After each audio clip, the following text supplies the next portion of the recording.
Good morning बेटा। हमने last lecture में ये चैप्टर किया था एंजाइम्स तक। Now the next topic is microbes in sewage treatment.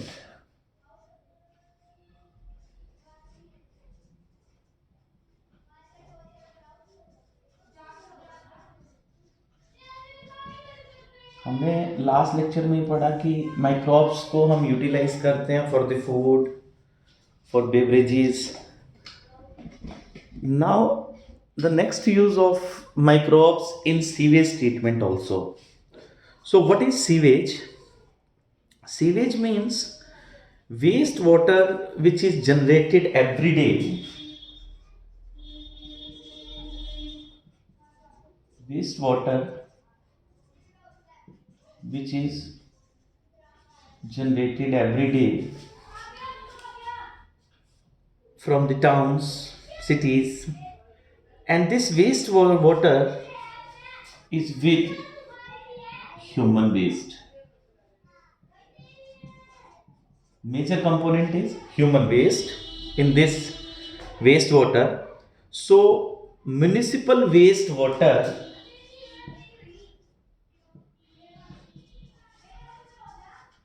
तो जो ये वेस्ट वाटर घरों में प्रोड्यूस हो रहा है जिसमें ह्यूमन वेस्ट ज़्यादा है, स्टूल्स फीसेस ज़्यादा है, इसको हम कहते हैं सीवेज। अब इस सीवेज यानी इस वेस्ट वाटर को डिस्पोज ऑफ करना एक बहुत बड़ी प्रॉब्लम है, चैलेंजिंग है ये। तो इसको हम as it is river water में ऐड नहीं कर सकते, क्योंकि रिवर वाटर में अगर आप सीवेज वेस्ट करेंगे तो ये वाटर क्या हो जाएगा, पॉल्यूटेड।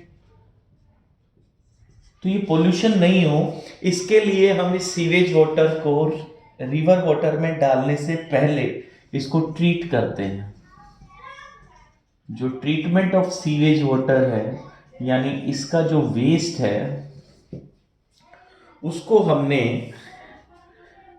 माइक्रोब्स की हेल्प से खत्म करना है। उसको जो ऑर्गेनिक और इनऑर्गेनिक मटेरियल है फीसिस के अंदर उसको डाइजेस्ट करवाना है, मीन्स उसका ब्रेक डाउन करवाना है। और इसके लिए हम कुछ माइक्रोब्स का यूज करते हैं, कुछ स्टेप्स फॉलो करते हैं। So there are sewage treatment plant for the purpose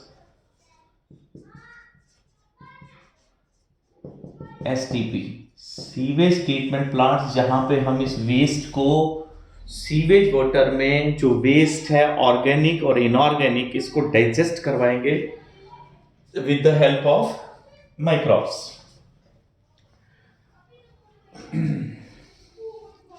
इस हार्मफुल मटेरियल को नॉन हार्मफुल मटेरियल के अंदर, लेस पोल्यूटिंग मटेरियल के अंदर कन्वर्ट करवा देंगे। तो अब जब आप सीवेज ट्रीटमेंट करवाएंगे तो उसके कुछ स्टेप्स हैं। इसमें जैसे फर्स्ट स्टेप आता है बेटा प्राइमरी ट्रीटमेंट। प्राइमरी ट्रीटमेंट का मतलब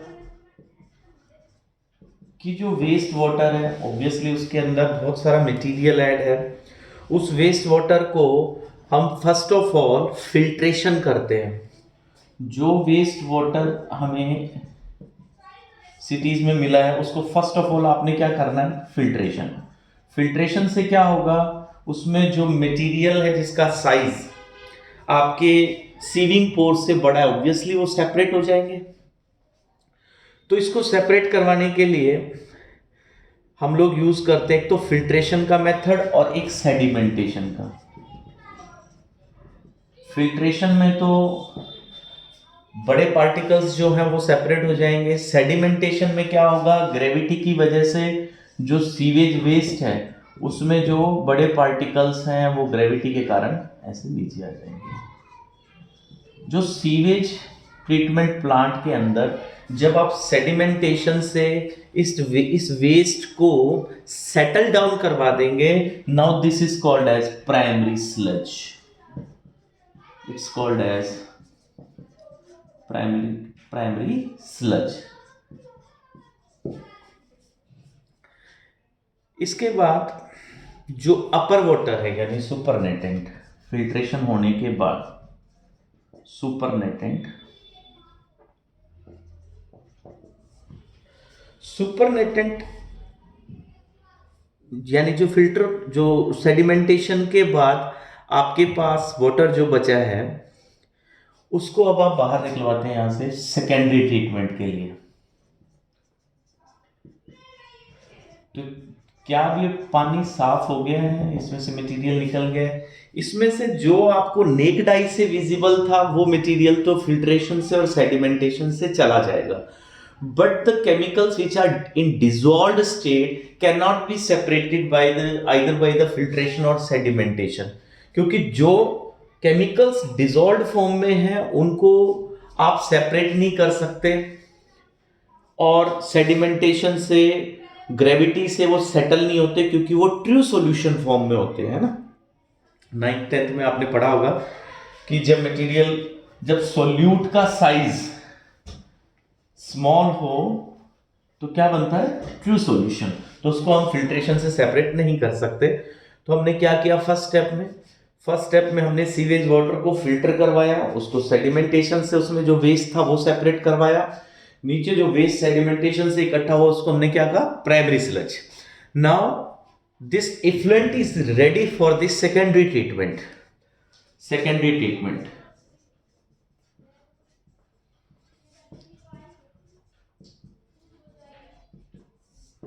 जो प्राइमरी ट्रीटमेंट के बाद आपके पास पानी आया है, या इसको हम कहेंगे बायोलॉजिकल ट्रीटमेंट, क्योंकि इसमें हमने क्या यूज करना है, माइक्रोब्स को यूज करना है। अब हम माइक्रोब्स को दो फॉर्म में यूज करते हैं बच्चों। ऐसे माइक्रोब्स जो ऑक्सीजन की प्रेजेंस में डिग्रेड कर पाएंगे तो वो होगा एरोबिक ब्रेकडाउन, और जो बिना ऑक्सीजन के होंगे वो होंगे anaerobic breakdown. So first of all in aerobic वाले में ऑब्वियसली हमें ऑक्सीजन देनी है। तो जो प्राइमरी का इफ्लुएंट आया है, जैसे ये प्राइमरी का इफ्लुएंट हमने इस कंटेनर में डाल रखा है, आपने यहां पे इसको स्टोर करना है एरेटेड टैंक्स के अंदर। एरेटेड टैंक्स में क्या पर्पस होगा, आप इसमें कॉन्टिन्यूसली एयर सप्लाई किए जा रहे हैं, मीन्स ऑक्सीजन दिए जा रहे हैं। अब ऑक्सीजन जितनी ज्यादा होगी ऑब्वियसली जो एरोबिक माइक्रो ऑर्गेनिजम्स हैं वो बड़ी तेजी से ग्रो करेंगे। तो जैसे ही आप इसमें एयर पंप करते हैं, इससे क्या होगा कि इस पानी में बैक्टीरिया प्लस फंगी मिल करके एक नेटवर्क डेवलप कर लेते हैं, and that network is called as flocs. So flocs formation हो जाएगी। फ्लॉक्स मतलब masses of bacteria associated with fungal filaments to form a mesh like structure, एक नेटवर्क लाइक स्ट्रक्चर बन जाता है। तो जैसे जैसे ग्रो करते जाएंगे तो ये जो बैक्टीरिया और फंगस यानी जो माइक्रोब्स अब इसमें हैं, वो यहां पे ऑक्सीजन की प्रेजेंस में ऑर्गेनिक मैटर को डिकम्पोज करेंगे। जो सीवेज वाटर के अंदर ऑर्गेनिक मटेरियल, यानी जैसे हमारे वेस्ट के अंदर प्रोटीन्स हैं, फैट्स हैं, कार्बोहाइड्रेट्स हैं, कुछ सेल्स के फ्रेगमेंट्स आ गए, तो उनको डिग्रेड करेंगे bacteria plus fungus, means these फ्लॉक्स।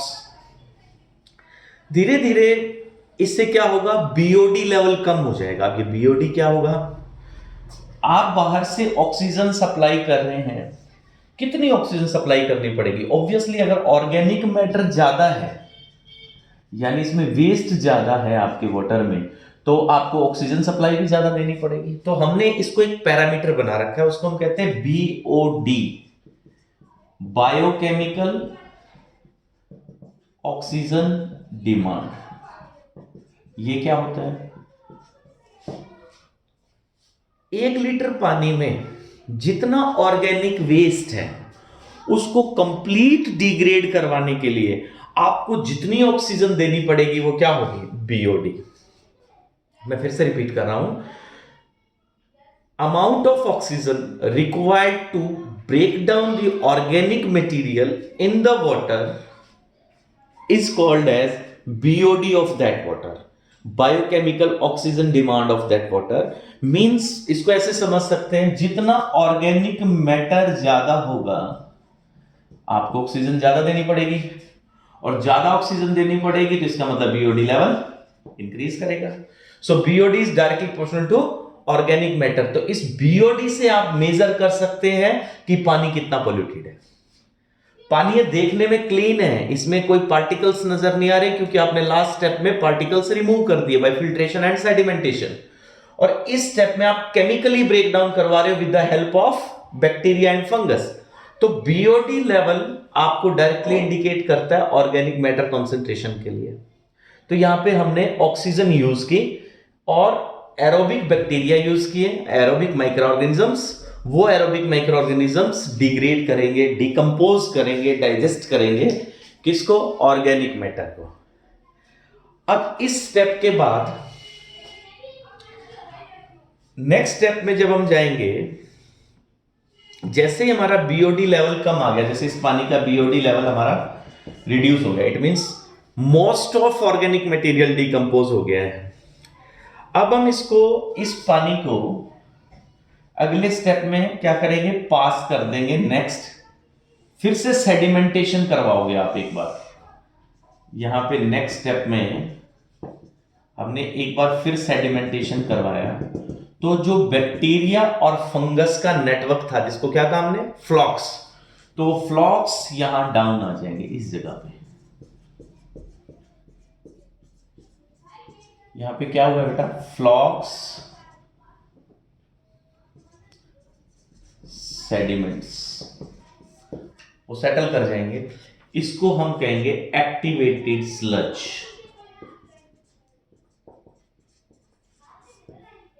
इससे फिर ऊपर जो इफ्लुएंट है वो आप पास कर दोगे, पानी साफ है। इसका क्या यूज है एक्टिवेटेड स्लज का? नेक्स्ट बैच जब आएगा पानी का, आपको फिर से सीवेज वाटर मिला, जैसे आज हमने सीवेज वाटर जितना भी था सारा साफ कर दिया। नेक्स्ट डे बैच आएगा तो आप इस एक्टिवेटेड स्लज में से एक सैंपल लेके इसमें डाल सकते हो। तो आपको फिर से दोबारा से क्या मिल जाएगा? फिर से फ्लॉक्स मिल जाएंगे, ये ग्रो करेंगे, यहां कॉलोनी डेवलप हो जाएगी, नेटवर्क बन जाएगा।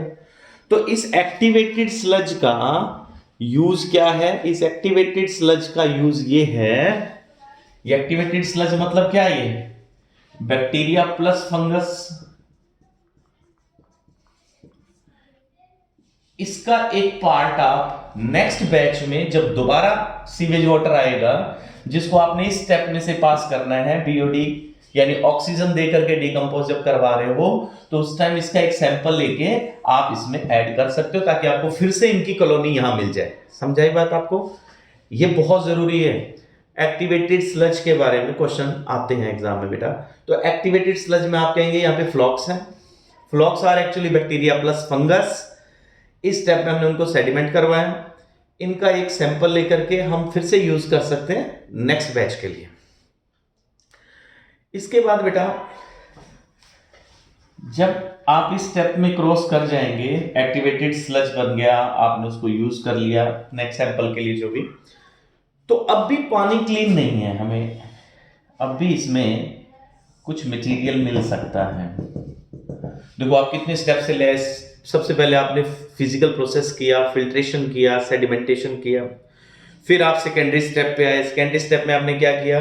उसके अंदर फ्लॉक्स डेवलप करवाए, फ्लॉक्स ग्रो करवाए, उनका नेटवर्क बना। उसके बाद आपने फिर से सेडिमेंटेशन करवाई, फ्लॉक्स रिमूव करवा दिए। फ्लॉक्स रिमूव कैसे करवाए? एक्टिवेटेड स्लज बन गया। उसके बाद भी हम इसको अब एनारोबिक कंडीशन में रखते हैं कि इसमें अब जो बैक्टीरिया माइक्रोब्स हैं, जो माइक्रोब्स एनारोब्स हैं, मींस बिना ऑक्सीजन के ऑर्गेनिक मैटर को ब्रेक डाउन करेंगे। अब ये माइक्रोब्स जो बचा हुआ मटेरियल है इसमें, उसको डिकम्पोज करवाएंगे। जब एनारोबिक बैक्टीरिया ग्रो करता है बेटा, माइक्रोब्स ग्रो करते हैं, तो वो यहां पे क्या रिलीज करवाते हैं? मीथेन प्रोड्यूस करवाते हैं बेटा, हाइड्रोजन सल्फाइड प्रोड्यूस करवाते हैं, H2S गैस, और प्रोड्यूस करवाते हैं CO2। इसके बाद नेक्स्ट स्टेप में टर्चरी ट्रीटमेंट। अब इसके बाद देखो, पहले हमने एरोबिक ब्रेकडाउन करवाया, अब एनारोबिक ब्रेकडाउन करवा दिया। अब थर्ड स्टेप में हम लोग इसमें कोई अगर इनऑर्गेनिक मटेरियल है तो उसके लिए टर्चरी ट्रीटमेंट में आप इसमें क्या ऐड करेंगे, एलम ऐड कर देंगे, फिर इसमें क्लोरीन गैस डाल देंगे। क्लोरीन गैस डालने से क्या होगा, माइक्रोब्स रिमूव हो जाएंगे। और इस स्टेप के बाद, टर्चरी के बाद, अब जो पानी आपको मिलेगा वो बिल्कुल प्योर होगा। It can be used again for the drinking, as well as you can add this water into the natural source, river water even. It will not cause any pollution. So next is, अब ये concept के बाद आगे आपका है microbes in production of biogas. Next है बेटा microbes in production of biogas. बहुत ही आसान टॉपिक है, लोअर क्लासेस से आप पढ़ते आ रहे हैं। बायोगैस जिसको गोबर गैस भी बोलते हैं, वो हम कैसे प्रोड्यूस करवाते हैं। बायोगैस जिस गोबर गैस, इसके लिए हम क्या यूज करते हैं, काउ डंग यूज करते हैं। तो इन कैटल्स के पास कुछ एनारोबिक बैक्टीरिया होते हैं जो, जिनको हम कहते हैं मिथेनोजेंस। ये कौन थे, आपको याद हो तो आर की बैक्टीरिया, ठीक है ना। ये एनारोबिक कंडीशंस में ग्रो करते हैं। ये बैक्टीरिया इन कैटल्स में सेलुलोज डाइजेस्ट करवाने के लिए होते हैं बेटा। ये कहाँ मिलते हैं हमें, stomach of kettles for cellulose digestion, वहां पे इनका ये काम है। अब ये बैक्टीरिया ऑलरेडी कैटल्स में है नेचुरली, तो हमें बाहर से नहीं डालने, कहीं से भी नहीं लेके आने। तो ये बैक्टीरिया ऑब्वियसली काउडंग में भी आएंगे, काउडंग के अंदर भी मिथेनोजेंस होंगे। तो ये जो मिथेनोजेंस हैं, जो एनारोबिकली रेस्पायर करते हैं, मिथेनोबैक्टीरियम जिनको हम कहेंगे, इन बैक्टीरिया से जो इस वेस्ट के अंदर, काउडंग के अंदर ऑर्गेनिक मैटर जो है, उससे आप ये गैस प्रोड्यूस करवा सकते हो। इसके लिए जैसे टैंक होता है, ये concrete tank 10 to 15 feet deep होता है बेटा। इसमें एक साइड से हम यहां से स्लरी ऐड करते हैं, यहां से आप स्लरी ऐड करेंगे। स्लरी मतलब गोबर प्लस वाटर के मिक्सचर को कहेंगे। तो ये शहरों में नहीं है बेटा, ये गांव में रहते हैं। ऐसे टैंक्स बना रखे हैं जिससे दोनों प्रॉब्लम सॉर्ट आउट होगी। एक तो जो वेस्ट है उसको डिस्पोज ऑफ करने की प्रॉब्लम ही नहीं रहेगी। आप स्लरी बना के इसमें ऐड कर देंगे। इस टैंक में जैसे ही ऐड होंगे, यहाँ पे हमने ऊपर इसके एक फ्लोटिंग टैंक लगा दिया ऐसा। अब इस फ्लोटिंग टैंक में यहाँ पे, यहाँ से एक आउटलेट है, यहाँ से गैस प्रोड्यूस होने के बाद आएगी और ओवरफ्लो का भी पता लगेगा बेटा इससे। अब इसमें जैसे ही आप ये काउडंग प्लस वाटर इसमें ऐड करते हैं, अभी मैंने आपको बताया कि काउडंग के अंदर क्या होते हैं, मिथेनोजेंस, मिथेनोबैक्टीरिया। ये एनारोबिकली प्रोड्यूस करते हैं। यहाँ पे क्या आती है, गोबर गैस, यानी इसमें मेनली मीथेन गैस आती है। मीथेन गैस जैसे ही आएगी, ये टैंक मूव करेगा, प्रेशर एक्सर्ट होगा और इस लाइन से हम इस गैस को सप्लाई करेंगे। It is used for lightning as well as in place of LPG. LPG की जगह भी इसको यूज कर सकते हैं और लाइटनिंग के लिए भी इसको यूज करते हैं।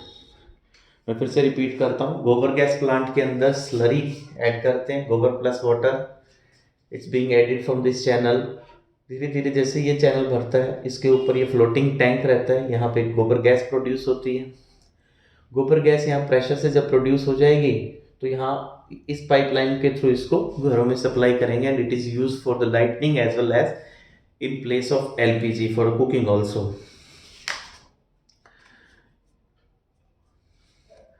इंडिया के अंदर ये कब प्रोड्यूस हुआ, किसके एफर्ट्स रहे, तो इसमें एफर्ट्स रहे बेटा IAR यानी Indian institute, Indian agriculture research institute.